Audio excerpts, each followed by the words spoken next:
Agarda siz svetga pul to'lamasdan tokka tekinga ishlatish xohlasangiz, bu videoni oxirigacha ko'ring. Men sizga buni yo'lini o'rgataman. Assalomu alaykum hammaga. Mening ismim Shohrux Fayziyev. Men Proxima Energy korxonasining asoschisi bo'laman. Bugun sizlar bilan quyosh panellarini o'rnatishdagi xatolar, muammolar va ularning yechimi to'g'risida gaplashamiz. O'ylaymanki, bu sizlarga manfaatli bo'ladi. O'zbekistonda elektr bozori juda ham tez o'zgardi. Ya'ni jismoniy shaxslarga oldin tariflar 295 so'm kilovatiga hisoblangan bo'lsa, 2024-yildan boshlab differensial tizimga o'tildi. Bu nima degani? 23-yilda har bir kilovat tok uchun biz 295 so'mdan pul to'langan bo'lsa, iste'moldan qat'iy nazar 24-yilga kelib har limitdan oshgan iste'moliga qo'shimcha haq to'lash tizimiga o'tildi. Bu grafikda ko'rishingiz mumkin. 24-yilda 200 kilovatdan 1000 kilovatgacha bo'lgan toklar 900 so'mdan, undan u yog'iga 1350 so'm, 1575 so'm va 1800 so'm ko'rinishda bo'ldi. Va 25-yilga kelib bu limit yana ham oshdi va buni hisobidan katta iste'molchilar, katta tok talab qiluvchi shaxslar elektr energiyaga to'lovi juda ham oshib ketdi. Misol uchun, bor yo'g'i 500 kilovat oyiga ishlatadigan xonadon, ya'ni bu degani kuniga 20 kilovatdan to'g'ri keladi. Uni katta sifra emas. 147 ming so'm 23-yilda to'lagan bo'lsa, 25-yil kelib 420 ming so'm to'lashni boshladi. Bu 208 baravarga o'sish degani. 2000 kilovat ishlatadigan xonadonlar bo'lsa, oldin 600 ming so'm atrofida to'lagan, hozir kunda 2 million 400 ming so'mga chiqib ketdi. Bu yerda 4 baravar o'sish. Ya'ni tasavvur qilsam 1 million 800 ming so'm qo'shimcha to'lashga majbur bo'lyapti. Shu oxirgi 2 yil ichida elektr energiyaga narxiga bo'lgan o'sish oqibatida odamlar quyosh panel qo'yishni boshladi. Shu videoda nimani ko'rib chiqamiz? Biz bugun quyosh panel o'rnatish uchun nimalar muhim? Quyosh panel o'rnatishdagi xatolar va quyosh panel kelajakda ishlaydimi, ishlamaydimi shu to'g'risida gaplashamiz. Bu videoni oxirigacha ko'rganlarga biz zo'r sovg'a tayyorlab qo'yganmiz. Men aniq ishonaman, bu sizlarga juda ham foydali bo'ladi. Va shu bilan birga bu videoni oxirigacha ko'rganinglardan keyin quyosh panellari nima? Uni qanaqa tanlanadi? Podratchiklar, tovar qanaqa tanlanadi? Qanaqa proyekt qilinadi? O'sha to'g'risida batafsil ma'lumotga ega bo'ladi. Xo'p, o'zi nima uchun quyosh panellari o'rnatish kerak? Boya aytib o'tganimda, elektr energiya narxlari yildan-yilga oshib ketyapti. 26-yilda bu elektr energiya narxi oshishi yana ham kutilyapti va buni bitta yechim sifatida quyosh panelini qo'yib, xarajatlarni kamaytirish ko'rilyapti. Agarda hozir kunda quyosh panellarini qo'yadigan bo'lsanglar, 2 yildan 3 yil ichida tikkan pulinglarni oqlashingiz mumkin. Panellar o'zi 25 yil ishlab beradi. Bu degani sizlar tikkan pulinglar 8 martadan 12 martagacha aylanib, o'zingizga qaytish mumkin. Условно говоря, agarda sizlar 100 dollar pul tiksanglar, bu degani sizlarga 25 yil ichida 800 dollardan 1200 dollargacha pul qaytib keladi degani. Va bu faqatgina bugungi elektr energiyani narxlari bo'yicha hisoblaganda, ertaga narxlar oshadigan bo'lsa, bu sifralar yana ham oshib ketadi. Bu video kimlarga manfaatli bo'ladi? Birinchi o'rinda qatki pul tiksam ekan deb qidirib yurgan investorlarga va tokka katta xarajat qilayotgan xonadon egalariga. Birinchi sizlar bilan panellarni o'rnatishdagi xatoliklar to'g'risida gaplashib o'tamiz. O'zingiz o'ylab ko'rganmisizlar, nimaga panellar tekis qo'yilmaydi-da, определенный gradus ostida qo'yiladi. Buning asosiy sababi butun dunyoda standart bor. Bu standart Yevro standart bo'yicha panellar 30 gradus qiyalikda va 180 gradus azimut bo'yicha, ya'ni janubga qaratib qo'yilishi kerak. Shu holatdagina panellar eng effektiv tok ishlab chiqarish boshlaydi. Qolgan holatlarda 10% dan 25% gacha elektr energiya ishlab chiqarishi kamroq bo'lishi mumkin. Tasavvur qilinglar, uylarga 10 kilovatli stansiya o'rnatdinglar. O'rnatganinglarda gradus bilan azimutni noto'g'ri qo'ydinglar. Noto'g'ri qo'yganlardan keyin bu sizlarga 20% kam tok ishlab chiqarishi boshladi. Va bu 25 yil ichida sizlarga 6000 dollargacha pul yo'qotishga olib kelish mumkin. Ya'ni 6000 dollar qo'shimcha daromad qila olmaysizlar buning orqasidan. Panellar asosiy dushmanlaridan bittasi bu soya hisoblanadi. Ko'pincha bu narsa ko'pchilik ahamiyat bermaydi. Ya'ni tom ustida quvurlarni, soyasi tushishi mumkin bo'lgan daraxtlarni, yon atrofdagi zdaniyalarga e'tibor bermasa, panellarni qo'yib tashlashadi-da. Keyin nimaga panellarim tok ishlab chiqarmayapti deb xavotir olishadi. Buning asosiy sababi shundaki, quyosh panellari ichidan o'tadigan tok xuddi arovdan o'tadigan suvga o'xshab yuradi. Ya'ni ketma-ketlik ko'rinishida. Tasavvur qiling, agarda arovga qatigadir baymi qanaqadir kattaroq narsa tushib qolsa, suv to'ldirib suvdan o'tkazmagandagi panellarda ham soya tushadigan bo'lsa, u o'tish kerak bo'lgan elektr energiyani o'tkazmaydi va shuning oqibatida elektr energiya ishlab chiqarish yo butkul to'xtab qoladi yokida KPDsi tushib ketadi. Yana ko'pchilik o'ylaydigan katta xatolardan bittasi quyosh paneli issiqda zo'r ishlaydi deb. Bu misol uchun 30-40 gradus bo'lsa yaxshi ishlaydi, lekin agarda panellar 70 gradus, 80 gradusga chiqib ketadigan holatda bu tok ishlab chiqarishi 9-10% gacha tushib ketadi. Mana rasmda ko'rishingiz mumkin. Panellar tomga yassiqib qotirilgan, shuni hisobiga tom qizishini hisobiga panellar ham qiziydi. Bu qizigandan keyin elektr energiya ishlab chiqarish 10% gacha tushib ketib qoladi. Endi tasavvur qilaylik, bu panel ham quyoshdan issiqlik olyapti, ham tom o'zi qiziydi-ku. Shu tomdan ham issiqlik oladi-da, panel juda ham qizib ketadi. Buni hisobiga panel effektivligi tushib ketadi. Shuning uchun Yevropada va butun dunyoda bunga yechim sifatida panel va tom orasida ventilyatsiya, ya'ni orasida oraliq qoldirish kerak. Xuddi mana rasmga o'xshab, shundagina panellar qizishi 30% gacha kamayadi va elektr energiya ishlab chiqarishi stabilroq bo'ladi. O'zi panel o'rnatilayotgan paytda panellar bir-biriga o'rtacha 15 tadan 17 tagacha bo'lgan panellar bir-biriga ulanadi va mana shu 17 ta panel keyin inverterga boradi. Misol uchun bitta panelingiz 500, 550, 600 vatt atrofida bo'ladi. Endi tasavvur qiling, har bitta panelni siz bittalab inverterga ulab chiqmaysiz-ku. Shuning uchun inverterlar guruhlash modeli bo'yicha ishlaydi. Bunda qanaqa ish bo'ladi? Odatda inverterlar 15 tadan 17 tagacha panel bir-biriga ulanib, ulardan keyin maxsus kabellar orqali inverterga tok boradi. Agarda shu narsa elektrik o'quvsiz bo'lsa, bilim darajasi past bo'lsa yoki opiti bo'lmasa, bu panellarning sonini kamaytirib qo'yish mumkin. Buning oqibatida inverterga kerakli darajada kuchlanish bormaydi va inverter ishlamaydi. Yoki buni ko'paytirib qo'yadigan bo'lsa, kuchlanish keragidan ortiq bo'ladigan bo'lsa, inverterni ishdan chiqarish mumkin, kuydirib qo'yish mumkin. Biza bo'lsa, har bir paneldan kelayotgan tokni mana ko'rinishida o'lchaymiz. Har birini voltaji, ya'ni kuchlanishi inverterdagi kuchlanish bilan mosligini tekshiramiz. Shundan so'ng bizani asosiy energetikimizni ruxsat bergandan so'ng biz stansiyani zapusk qilamiz. Yana keyingi xatolardan bittasi, ustalar, mana shu guruh hozirgi aytib o'tgan 17 ta paneldan iborat bo'lgan guruhga ikki xil parametrli, ikki xil brendli, misol uchun bittasi 550 vattlik, bittasi 625 vattlik panellarni bir-biriga ulab ketishi mumkin.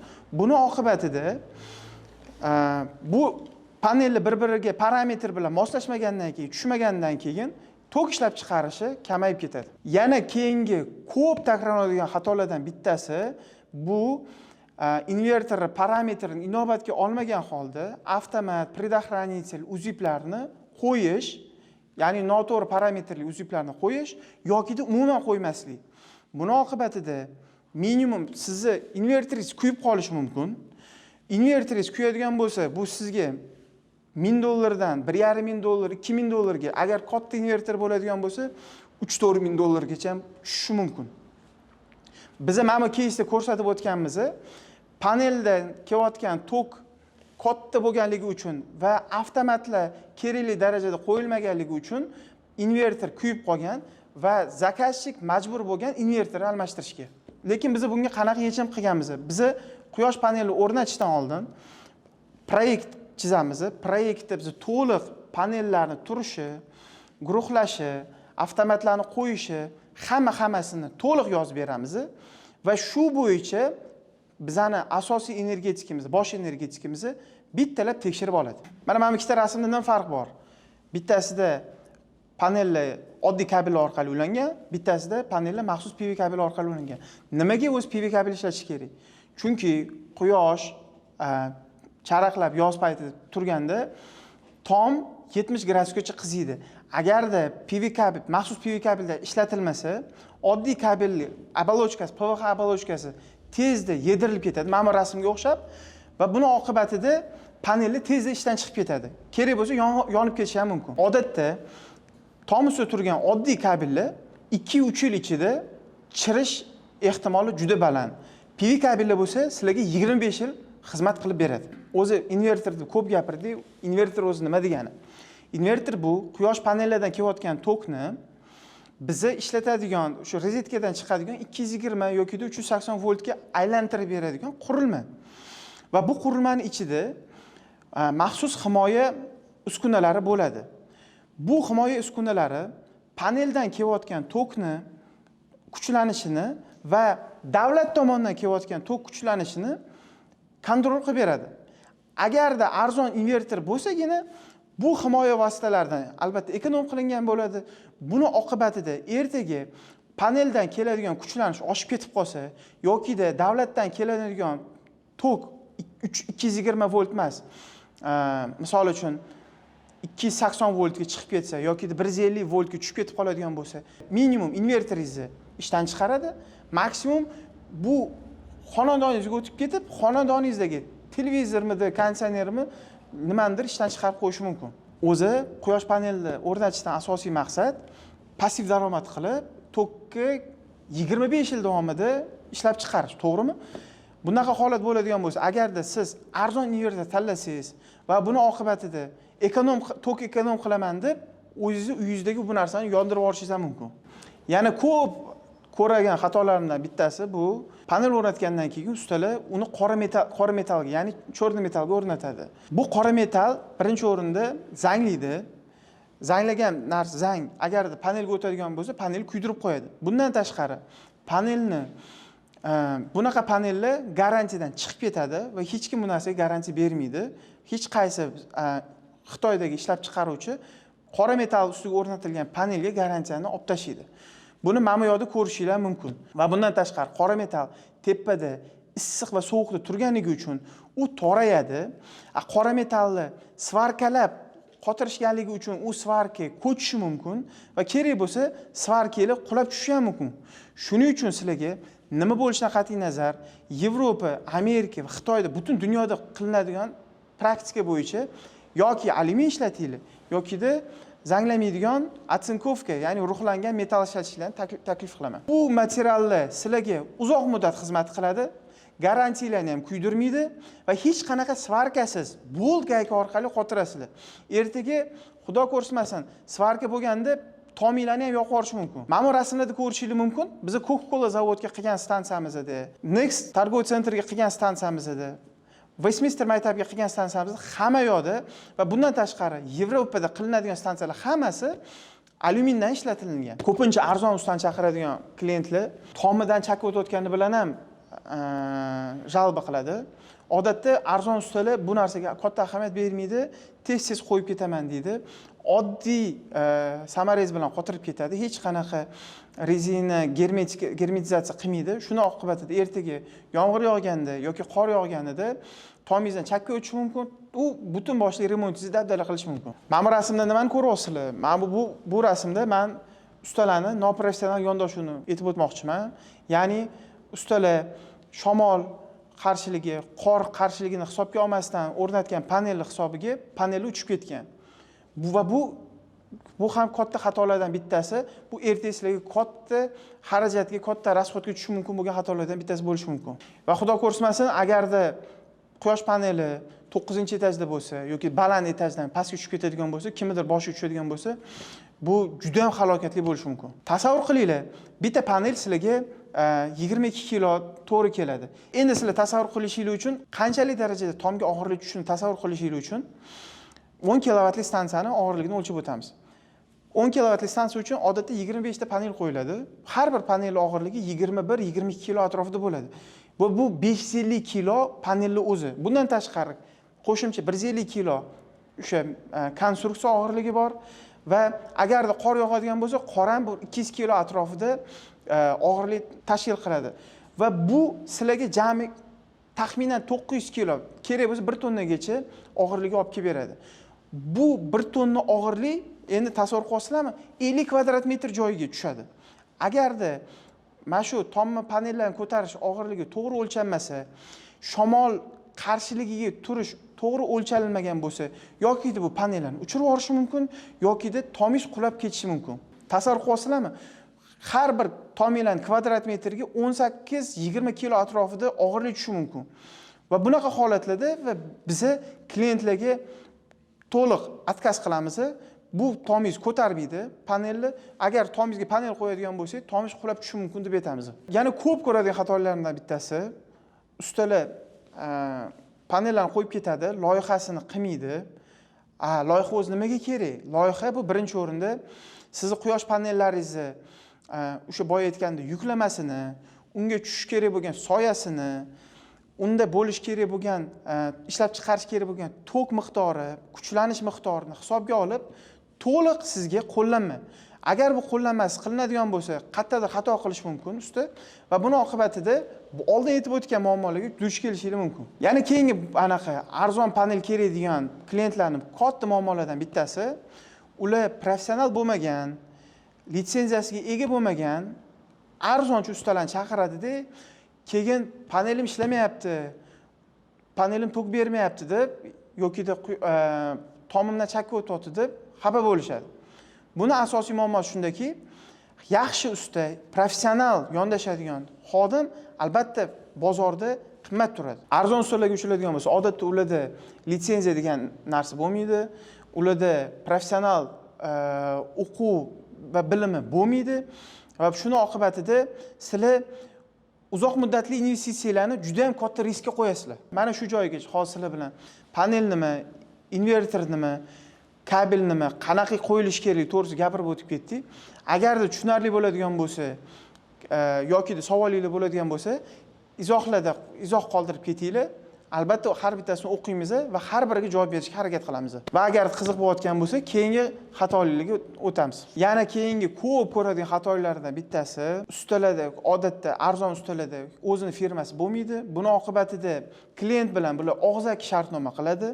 Hamma narsa og'zaki bo'ladi-da, ertaga biror bitta muammo chiqib qoladigan bo'lsa, u klientga anaqa garantiyasini, obligatsiyasini, ya'ni majburiyatlarini bajarmaydi.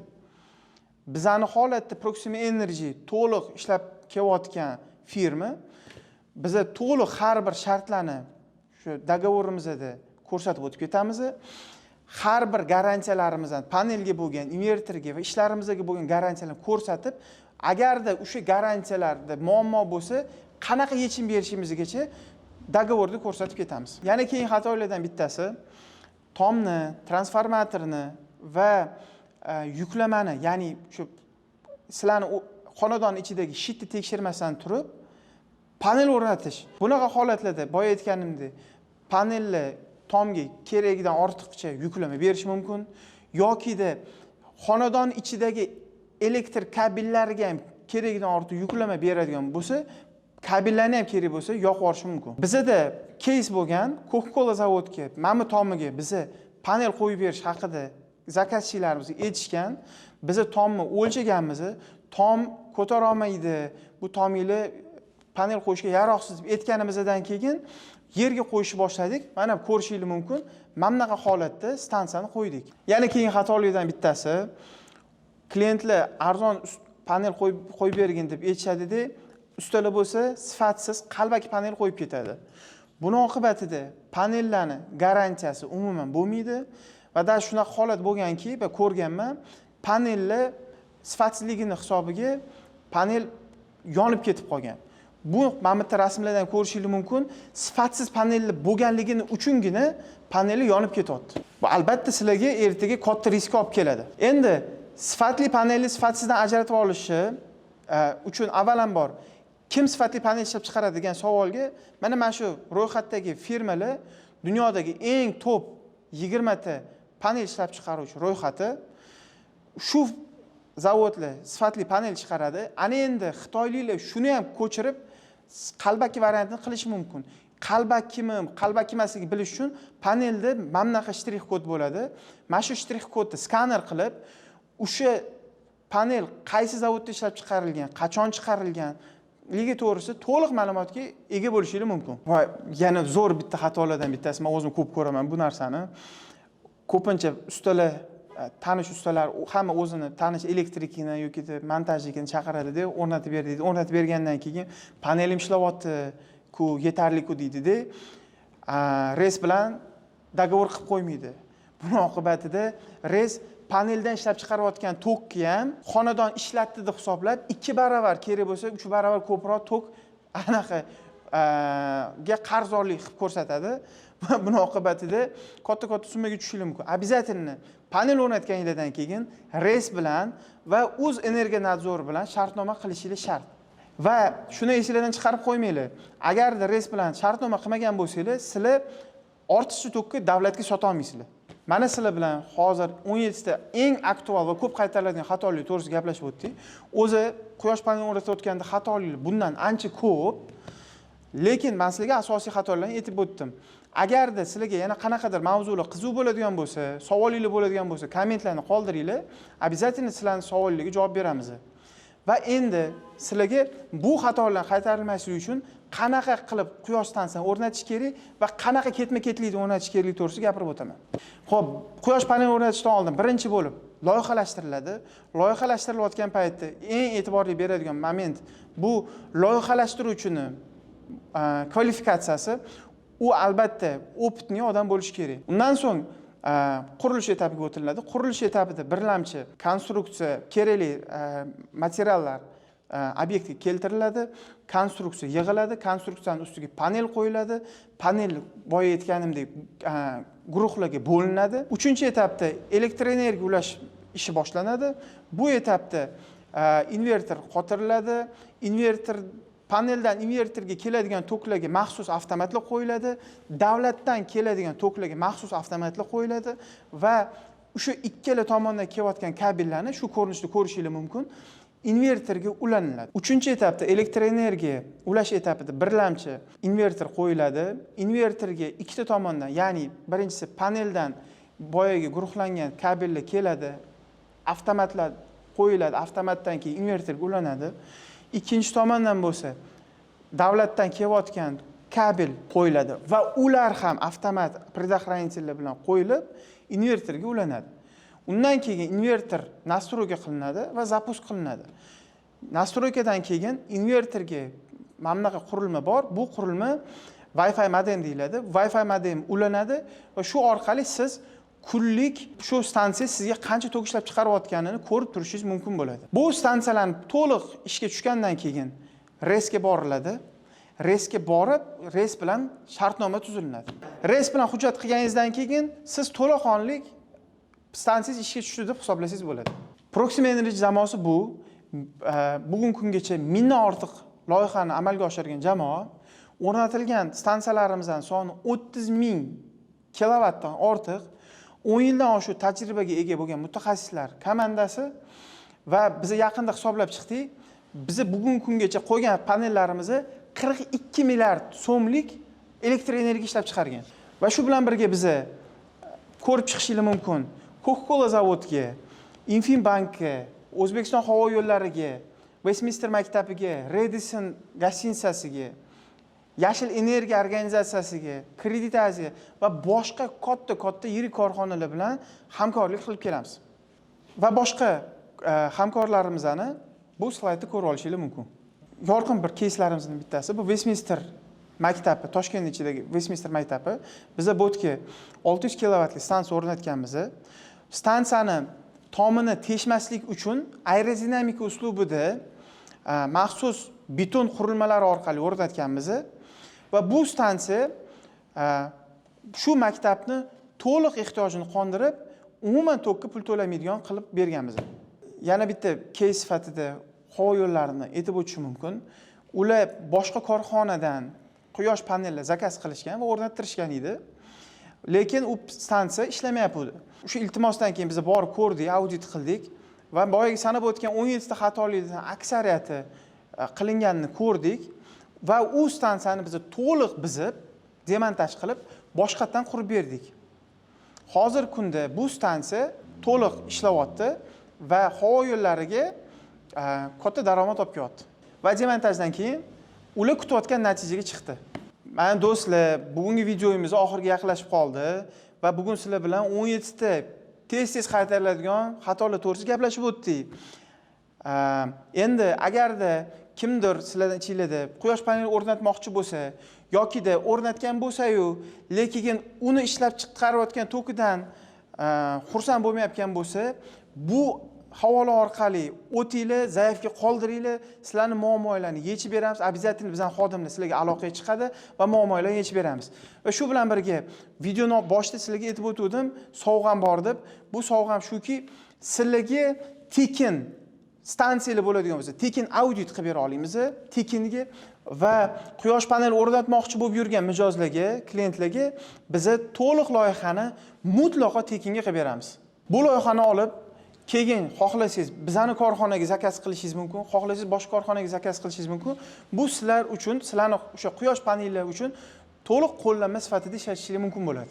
Bizlar bilan hamkorlikda quyosh paneli o'rnatish uchun описание tagidagi havola bo'yicha o'tinglar, zaifgalarni qoldiringlar. Bizning xodimlar sizlarga обязательно aloqaga chiqadi va aytilgan, va'da berilgan bonuslarni shu havola orqali olishingiz mumkin bo'ladi.